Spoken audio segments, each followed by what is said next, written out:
Commissioners. Appreciate you joining us this morning. As you hopefully know, CMPD has a team of detectives working on older unsolved homicides and rapes. We call this unit our cold case unit. We have a total of 11 individuals working in that unit, 3 full-time and several part-time officers and civilians. Individual who leads this unit is Sergeant Daryl Price. Now, year to date, since the unit has been in existence, they've reviewed 178 homicide cases dating as far back as 1979, and they have cleared 48 of these, a little less than 30%. They've also reviewed a little less than 2,900 rape cases and cleared 270 of those. Sergeant Price is here today to discuss that after 3 years of work by his team has ended in the indictment of a man who had been a suspect for more than 25 years. Now, while we're going to discuss this case, it is important that we reiterate the fact that every single case there is a victim, and every single case is important to us. We're just here to talk about this one today. This time I'll turn it over to Sergeant Price. Sergeant Price. Thanks, Brett. Good morning. I am pleased to announce that after 3 years of really hard work, last week the grand jury indicted Lewis Samuels on 1 count of murder in a 1991 case against Yolanda Hoey. In 1991, in February, Ms. Hoey's sister reported her missing. About 7 days later, she was found deceased in a vehicle in the Hidden Valley area out off Ventura Way. She had been shot, and at that time, the homicide unit started working the case. Evidence was collected at that time, but of course, everybody remembers 1991, we didn't have the science, the technology we have today. So moving forward, Mr. Samuels was eventually prosecuted by the federal government in 1991 for weapons charges. He was sentenced to 45 years in prison for these weapons charges, and this case was worked. However, it wasn't brought to a conclusion at that time. Mr. Samuels was an acquaintance of Mrs. Hoey's, and he became a suspect fairly quickly in the case. It was just that at that time there was not sufficient evidence to bring charges against him. He was released from prison in November of 2017, which was much earlier than his original sentence. But before that, our cold case unit had started working the case, mainly because a lot of us remembered this case. I mean, I was in homicide in 1991, so I did remember it. Another detective that worked with me at the time remembered it and remembered Mr. Samuels. So he started digging into different facets of the case. We started processing all of the evidence that we could process, and thanks to some very hard work by a lot of detectives, old-fashioned footwork, and some innovative thinking by our crime lab personnel, we were able to develop that piece of evidence that helped us bring charges against Mr. Samuels. Any questions about that before I move on a little bit? Let me just back up and ask you, Daryl, you said you remember Lewis Samuels at the time. Could you elaborate a little? I mean, he was notorious. I hate to use that adjective, but I think that's the word that I've heard. He was extremely notorious in the downtown area. He ran drugs and sex crimes, and he was always known to have weapons. Everyone downtown was scared of him at the time, and I know that, I don't know the details, but he had a lot of interaction with another notorious person. They ended up having numerous problems that involved lots of shootings. Sergeant, and forgive me if you mentioned this, you said that he was an acquaintance of the victim? Yes. Well, they all kind of lived and worked in the same area.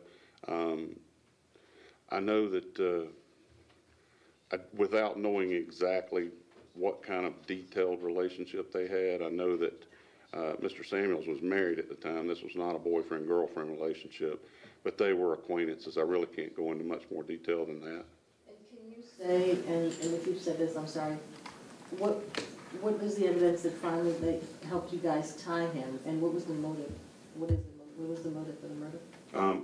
You know, we're just now, you know, bringing charges, and, you know, I've spoken with the prosecution team before we did this, and I don't want to go into too much detail that might jeopardize this case, so I don't want to discuss the exact piece of evidence or pieces of evidence that have led us to this, but I can tell you that it was, like I said, it started with a lot of legwork, a lot of good, hard police work, and science played a major role in us being able to solve this case. Where in the vehicle was she found? Ventura, where in the vehicle? She was found in the back seat of the vehicle. In the backseat? Yes. You mentioned some innovative thinking by the crime lab. Is this tech they didn't have before, or is it like someone thinking creatively? It's technology that didn't exist in 1991, but it also involved one particular analyst that helped us go through each piece of evidence and actually made a suggestion that we hadn't thought about at the time that helped us put pieces together. Can you say what kind of technology? I don't want to, I'm sorry. Does she still have family around, or do we know anything about her? She does. Her sister still lives locally, and she has a son. Her son was 6 years old at the time of her murder, and he is still in the area. So I guess they're quite relieved at this news? Yes.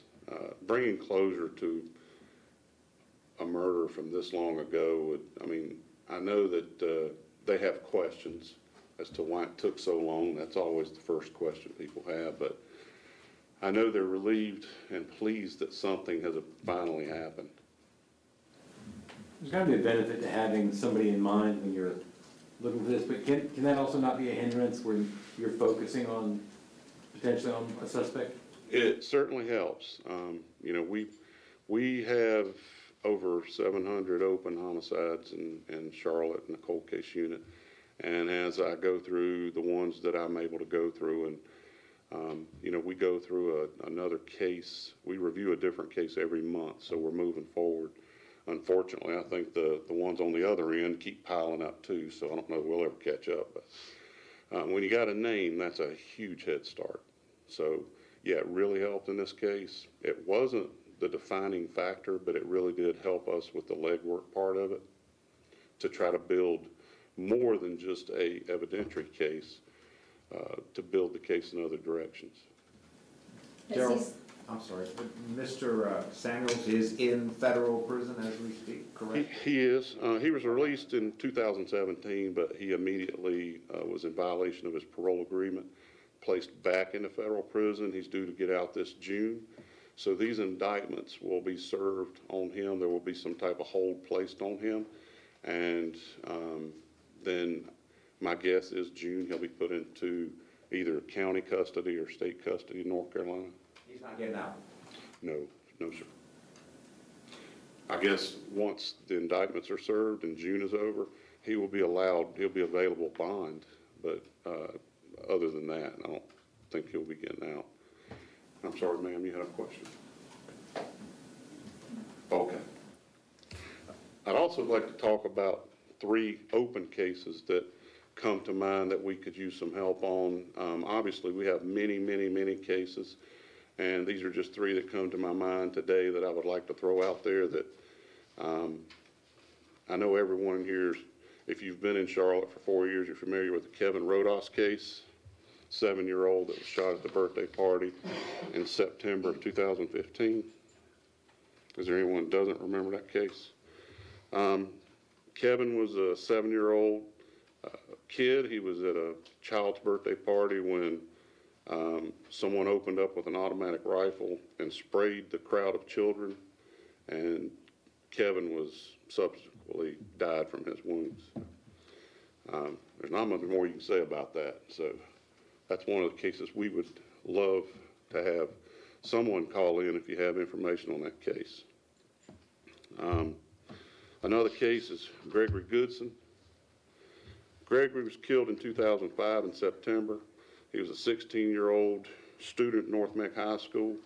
He was found out off Simpson Road in, I guess that's the northwestern part of the county, in a very rural area.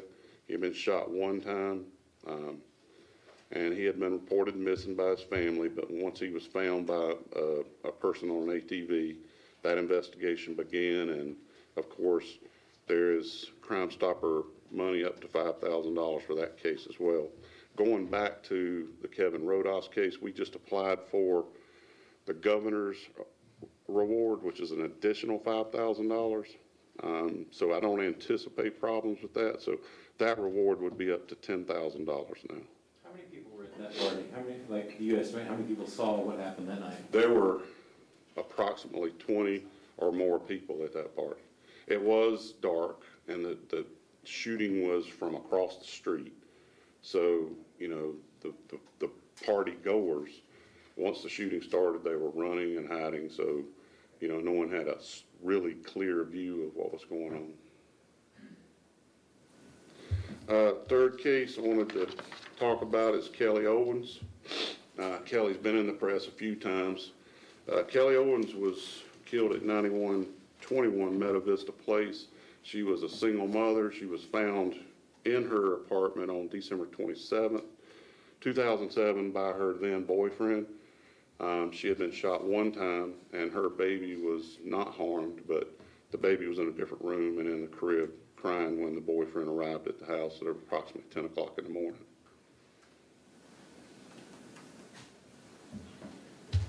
Are there any other questions about any of these crimes or cold case unit in general? Did you say how Miss Hoey was killed? Miss who? Yolanda. Owens. Hoey. She Hoey. was shot. Yes. Do we have a mugshot for Mr. Samuels? Did we get that? You have to look in the federal penitentiary system. And I think it was down yesterday, probably back up today. Well, you said not his date of birth. I'm sorry? Yes. All right. Thank you, Sergeant. Appreciate it. Thank you.